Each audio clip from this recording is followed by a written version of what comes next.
আচ্ছা, তুমি নাকি রিং মাস্টার হতে গেছিলে? না, হতে যাইনি। ছোটবেলায় যখন ভাবতাম যে আমি জীবনে কি হবো?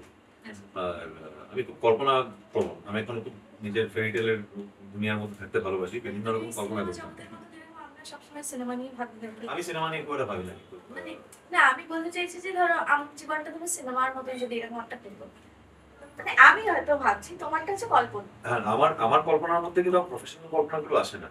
হ্যাঁ, সবাই বড়লোক হতে চায়। কারণ বড়লোকটা এইজন্য হতে চায় যাতে সে তার ইচ্ছাগুলো, স্বপ্নগুলো পূরণ করতে পারে। কারণ সব স্বপ্ন পূরণ করার পিছনে একটাই জিনিস থাকে, ওটা হলো MONEY, মানি। প্রফেশন দেয়।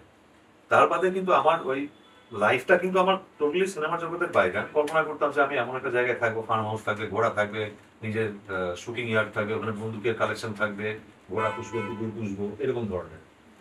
গোটা দুনিয়া ঘুরবো, অন্যরকম ভাবে আফ্রিকান সাফারি করবো, এই এই ধরনের কল্পনা।